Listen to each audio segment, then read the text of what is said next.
Hello everyone, hope you all are doing well. Welcome to today's class. Today we're going to be comparing two completely different philosophies of inventory management.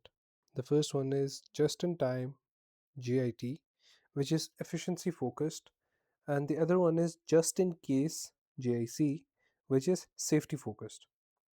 Think of it like this: JIT is only what we need exactly when we need it, whereas JIC is let's keep extra just in case something goes wrong. All right. So, just in time or JIT is a system where materials arrive exactly when needed in the exact quantity that is required. So, going to the definition, it says a stock management system in which materials and components are scheduled to arrive exactly when they are needed for production and in precisely the quantity required, not more and not less. Finished goods are produced to order rather than to stock, eliminating the need for a buffer inventory. This originated in Japanese manufacturing, meaning, or to be more specific, Toyota production system. The benefits of this are that there is no storage cost, there is no buffer stock, and the production is demand driven. All right. JAT is not just a technique, it is basically a whole operational philosophy. Whereas the GIC is a traditional method where firms hold large amounts of buffer stock. So let's go to the definition and then we'll discuss it. The definition says a traditional stock management approach in which the business holds substantial buffer stocks of raw materials, work in process, and finished goods to protect against unexpected supply disruptions, demand spikes, or production failures. Meaning, in this case, you prepare for the worst case scenario. This prioritizes production continuity and customer fulfillment over inventory cost minimization. So, in this scenario, the production continuity meaning that production should not stop, and customer fulfillment meaning the product should reach the customer as quickly as possible. And these things are prioritized over inventory cost minimization, meaning the cost to store inventory, to handle inventory. Basically, GIC is done to avoid stockouts, meaning having no inventory. It is done to handle uncertainty. It is done to ensure that production never stops. So, in this scenario, GIC prioritizes reliability over efficiency. The JIT only works if several conditions exist. If even one fails, the system collapses. JIT, the first one. Whereas for GIC, it already plans for the worst case scenario. So there are multiple factors which prevent the worst case scenario from happening. The requirements for a successful JIT implementation. JIT is not simply a decision to order less stock. It is a comprehensive operational philosophy that requires several conditions to be met simultaneously. Failure in one area can cause the entire system to break down. The first one is excellent supplier relationships.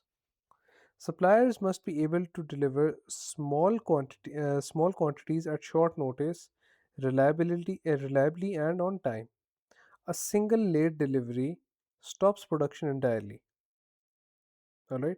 So every supplier have, must be able to deliver on the short notice and must be able to deliver on time.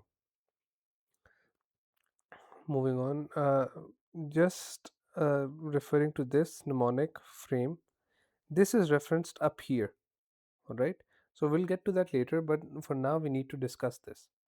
The second point is that multi skilled and flexible workforce is required, that employees must switch tasks as needed to prevent excess work in process buildup.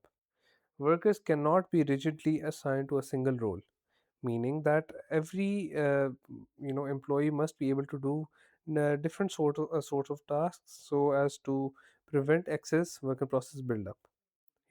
There it cannot be done in a way that one some of the good employees, some of the more efficient employees are on process 1, process 2, whereas the slower or the less efficient employees are on process 3, meaning that process 3 would become a bottleneck and the process would slow down there.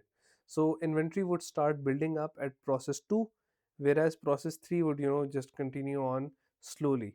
So this means that the employees working at process 2 must need to be able to do the things that are required at process 3, meaning that if needed, the other employees need to be working on different processes so as to quicken or make the entire process smoother.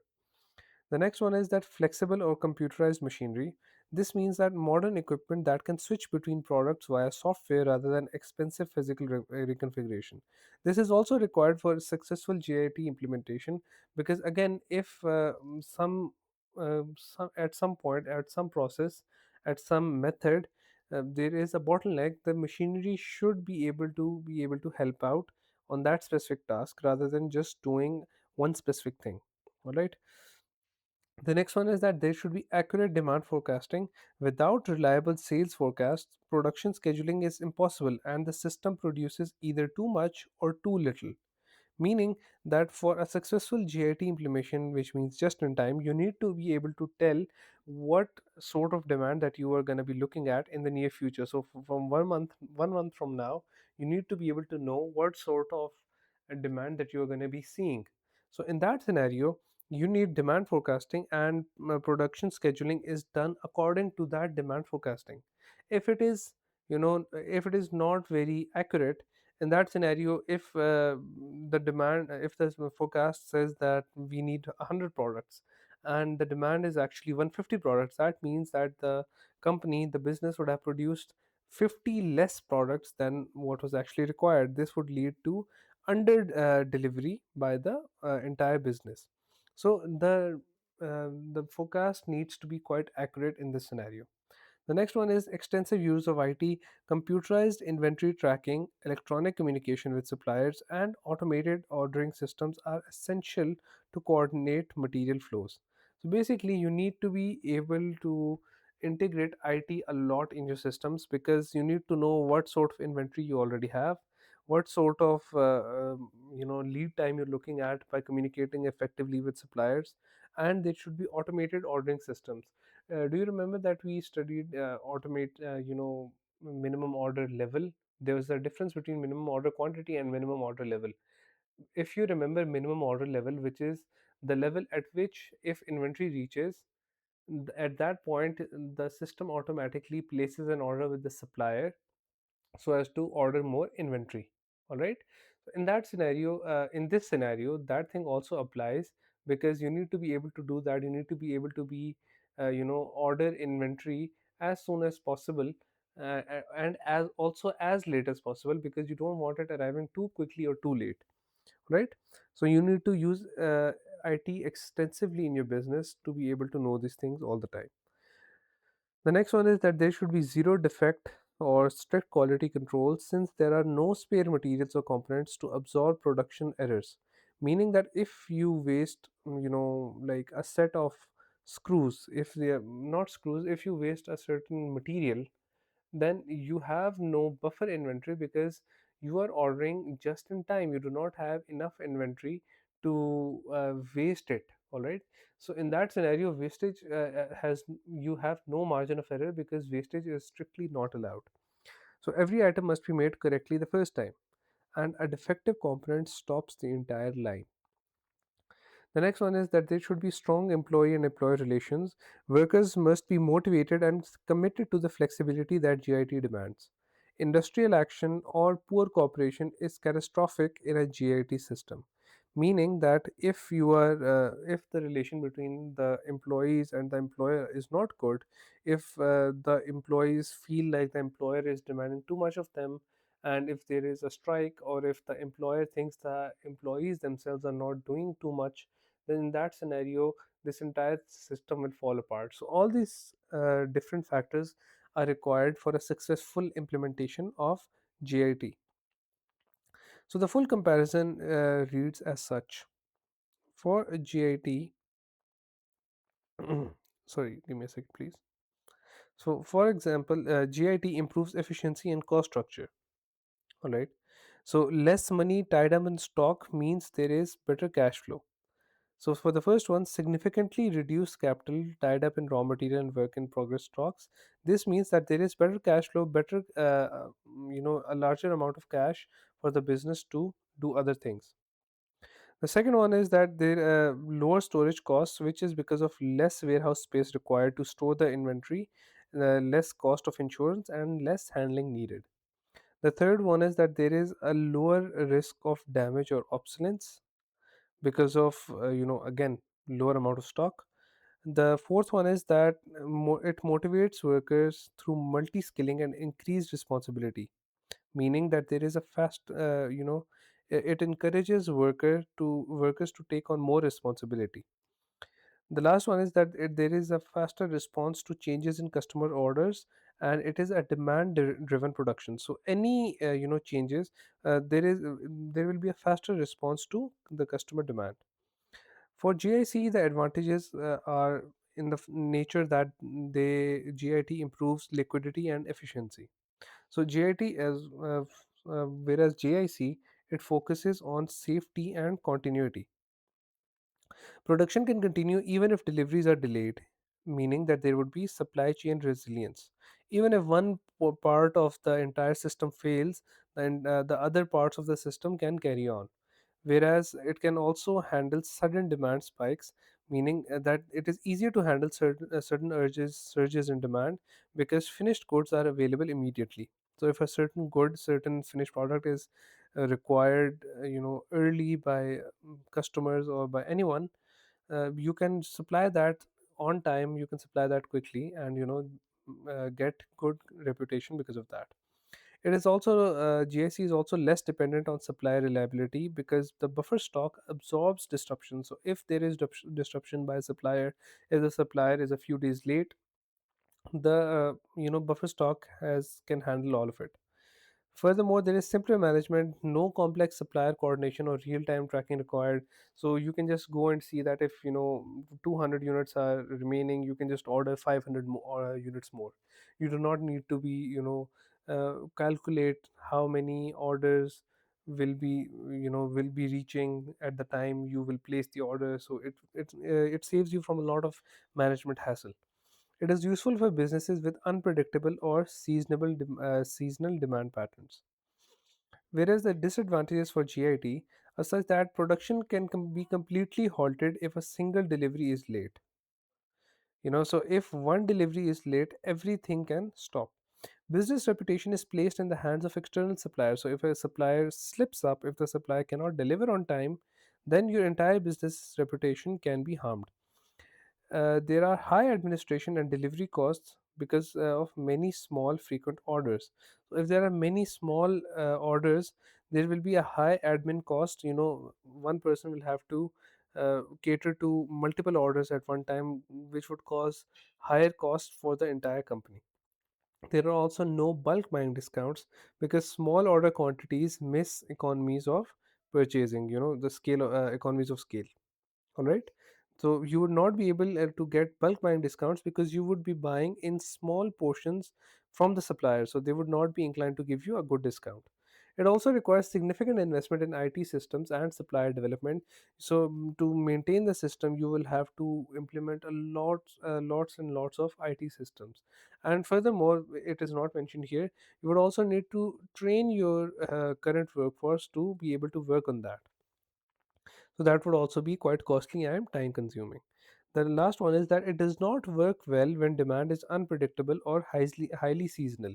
So one thing that we studied for GIT was that it requires good forecasting. If you cannot forecast the demand for the next week, for the next 2 weeks, for the next month, it cannot work well because you are producing exactly as the demand is coming in. So if the demand is unpredictable or seasonal, then GIT cannot work efficiently. It cannot work well at all.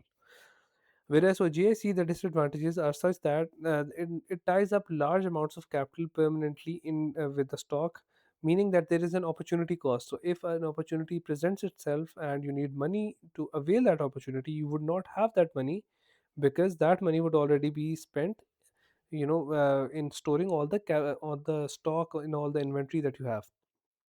Furthermore, there are high storage costs because of the high inventory. There is a high warehouse rent, high insurance cost, high security costs, high utilities costs. There is also a risk of obsolescence if stock is not sold before it deteriorates, before it expires, or goes out of fashion. We've discussed this before. Furthermore, there is a risk of theft, pilferage, which increases with higher stock volumes. So, if there is a larger warehouse, it would be more difficult to detect any sort of theft or pilferage, right? So the next one is that there is a wastage of resources during periods of low demand when stock remains unsold. So resources would be wasted, human resources, capital resources, even your stock would be somewhat, it would be unsold. So it would be wasted if it becomes obsolete. The last one is that management time is diverted to managing large warehouse and stock rotation. So management time would be spent on, just managing the entire stock, the entire warehouses, the staff that is employed on those warehouses and stuff like that. So I hope that the advantages and disadvantages of both GIT and GIC have been made clear to you. They have been told, they have been explained side by side, so you can see how different they are in both aspects. The impact of adopting GIT on a business, wider effects. The for only for operational impact, you should know that it eliminates buffer stocks, meaning that production lines must work with zero tolerance for error, meaning that if an error occurs, the entire production line would stop and you can face serious issues. The second one is that it requires fundamental reorganization of supplier relationships, time and cost. Meaning if a supplier was, delivering stuff to you comfortably, you have to explain to the supplier that you need to deliver on the exact same date that we ask you to. You cannot be late by even one day. So that supplier can be, they can charge you more, they can be offended, they can not cooperate, so it can cause a lot of other headaches. The next one is that demand, this demands, GIT demands investment in IT infrastructure for real time inventory tracking. We've discussed this. The fourth one is that workers need retraining for multi skill roles, and HR investment is required. This is what I explained to you when I mentioned that it is not written there, but it is a fact that workers would need to be retrained. They would need to be retrained for multi skill roles, and there would be a large costs that would be need to be incurred to train them. The last one is that quality standards must improve across the whole supply chain. This means from the initial raw material to the last part, which is delivery to the customer, everything must improve on and must go on a whole new level. All right, there can be no room for error. For financial and strategic impact on the adoption of GIT, we know that it frees up working capital which was previously tied in stock. So it improves liquidity ratios. Liquidity ratios are basically the main liquidity ratio would be current ratio, right? Current assets divided by current liabilities. So any stock, excuse me. So like I was saying, liquidity ratios involves current assets, so current ratio, which means current assets divided by current liabilities. So uh, these sort of quick ratio, which means current assets minus inventory divided by current liabilities, or cash ratio, stuff like this. Your cash levels would improve, your cash flow would improve, and less amount of cash would be tied up in these things. The second one is that it results in lower fixed overhead costs, for example, warehouse costs, which improves long run cost competitiveness.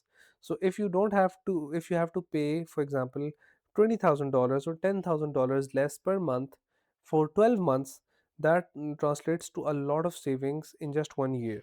All right. The third one is that it results in reduced unit costs if system works well, and it supports competitive pricing strategy, meaning that you can charge less because you will have you will incur less money, so you can charge less to your uh, customers. The fourth one is that it increases business vulnerability to supply chain disruption, and it is a strategic risk. So for example, in after COVID, there was a semiconductor shortage. So when one thinks of semiconductor, and in other lectures when I have been explaining semiconductors to you, I have been talking about Nvidia and AMD and Intel, companies which are traditionally linked to computers and laptops and computing powers and AI, right? However, when after COVID there was a semiconductor shortage, the main issue that arose was for self-driven cars like Teslas, though or other cars which employed the use of semiconductor chips. At that time, semiconductor chips went into shortage, and entire supply chains were disrupted.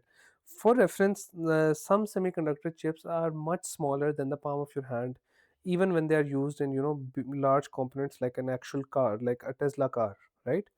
So even such small things, they resulted in entire supply chains being disrupted. They resulted in months and months of extra delivery time that had to be incurred by the company, and which frustrated the customers. All right, such small things can result in supply chain disruption and ruin everything for the business. All right, the last one is that this links closely to lean production philosophy, and it aligns with sustainability objectives. Lean production philosophy is you employ the minimum amount of resources to achieve the maximum amount of results. All right, and the sustainability objectives are that you need to waste the least amount of resources, including money, time, and the actual material.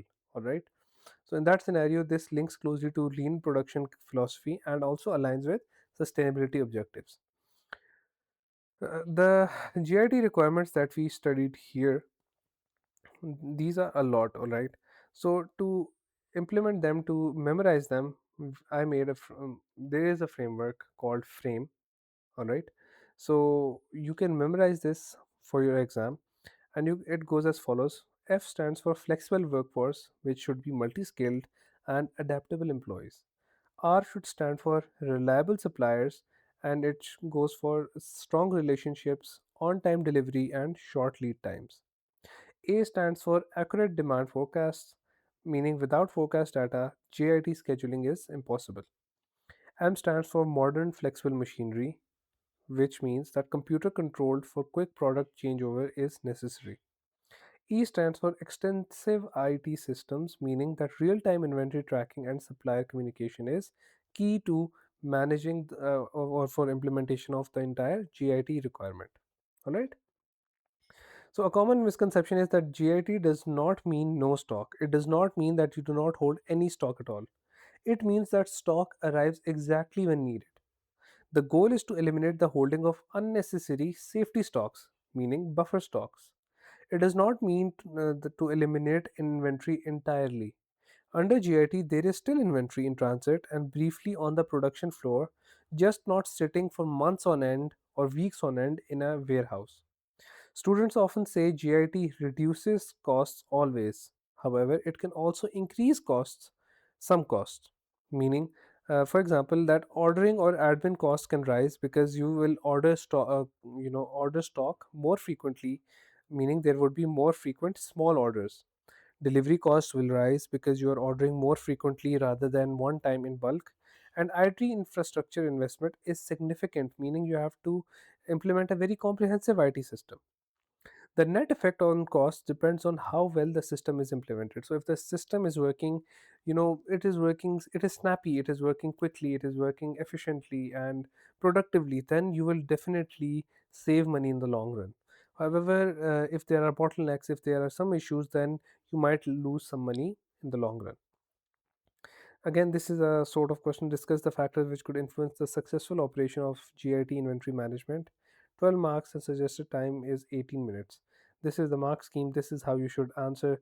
Level 3 is how you should answer, meaning that there should be comprehensive discussion recognizing that GIT success is interdependent, meaning all factors must work simultaneously, and failure in only one key area, mean for example a key supplier experiencing financial difficulties, can collapse the entire system. This also evaluates which factors are most critical and why. Also the answer considers that GIT may be unsuitable for businesses with volatile, or seasonal demand. And lastly, it reaches a justified conclusion about the conditions under which JIT is most likely to succeed. So basically, a good answer would involve everything, from the advantages and disadvantages, from impact of adopting JIT on a business, all right, from the requirements for successful implementation. A good answer should write all of these for the maximum amount of marks. And this is what is expected of you to get a great grade in this exam. All right, so I wish you the best of luck. I hope this lecture was helpful. If you need any more information, if you need these notes, do comment below or let me know. All right, take care, goodbye.